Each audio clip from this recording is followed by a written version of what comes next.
So it started out mediocre, and then it kind of started to lose me, and then it came back up, and it ended like right at mediocre.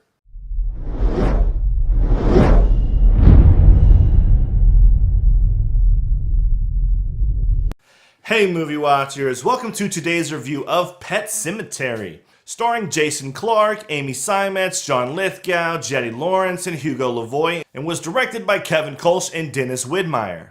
If you're new to this channel, I'm going to talk about my likes, my dislikes, and then give you the breakdown. All my reviews have spoilers in them, so consider this to be fair warning. Okay movie watchers, let's review. Louis, Rachel, Ellie, and Gage have made the move from Boston to Maine in hopes of starting a new, a little more quiet life centered and focused around family. But by the time they get settled in, Ellie's cat dies. Rachel can't tell her daughter about death because of her own fears and her own personal experiences with her older sister dying. But Judd the neighbor has the brilliant idea of burying the cat beyond the pet cemetery so that it will come back. So the cat comes back, shocker, and starts causing problems with everybody in the family, shocker. Louis goes to kill the cat, but can't kill the cat because the cat has sad puppy dog eyes. So Louis drops the cat off on the other side of town, hoping it will just run away. But on Ellie's 9th birthday party, she sees the cat in the street, goes to greet the cat, and then basically just gets ran over by an 18-wheeler. Louis decides to dig Ellie up and then go and take her and bury her beyond the pet cemetery so that she'll come back. Then Ellie comes back, shocker. She kills Judd, shocker, and then Rachel, shocker. And then dead Ellie buries Rachel and then gets in a fight with Louis. Then Rachel kills Louis to bury him. Then they burn their own house down because fire is cool.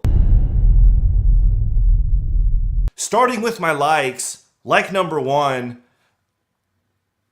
I actually don't like anything about the movie.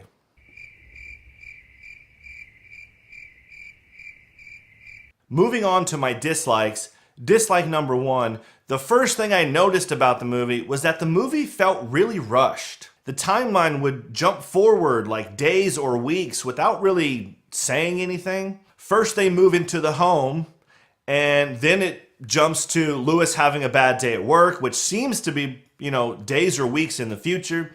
Then it's Halloween already and the cat's dead. And the timeline doesn't really stop jumping forward until Ellie dies at her birthday. Dislike number 2, there are like 5 or 6 different opportunities that could have stopped all of this from happening. Everything could have just been avoided if any one of these things just went a different way. But everything just had to work out perfectly. There's no real reason for Victor Pascal to start warning Louis of burying beyond the pet cemetery. But he does anyway because he's dead now and the dead know the future and he just felt like sharing the future with Louis. Then Judd's character leads Louis beyond the pet cemetery to bury the cat, but it doesn't make sense that Louis would even follow Judd. I mean, it's late, it's cold, the cat's dead, you've already told the daughter that it ran away, let's just bury the cat and go home. There's no reason to go further into the woods to bury the cat. This spot right here works perfectly. Then you have Louis trying to put the cat down. Louis could have killed the cat, at least in a humane way, and I'm not sure how he fell for the sad puppy dog eyes on a cat, nonetheless, after he's just seen what he's seen and after he's just learned what he learned. But naturally, letting the evil, demonic, back from the dead cat go on the other side of town, that's clearly the best option. Then you've got Rachel's character and like her fight scene with Ellie. I mean, okay, Mom could have easily put up a much better fight against Ellie, or at least did a better job of locking her out of that room. I don't understand how the 9-year-old put up such a good fight and actually basically broke through the door. I mean, I understand she's dead, but she's 9, and you're a grown woman in fear of her life and in fear of her child's life. Like, where's the adrenaline? Where's the mom strength? Where's like the perseverance? Like, grow a pair, will ya? And also the same thing about Louis. Louis could have done a much better job when fighting Ellie in the pet cemetery. I mean, come on, this is actually just absurd. I don't care if she's quote unquote dead, okay? She's just a 9-year-old little girl. That should be a walk in the park for any grown adult male. Also, how did she get Rachel to the other side of the pet cemetery? And how did she bury Rachel fast enough to get Rachel to come back to kill Lewis? Ellie must have dragged Rachel and buried her in about 5 minutes time. And Rachel would have had to have come back to life basically instantaneously.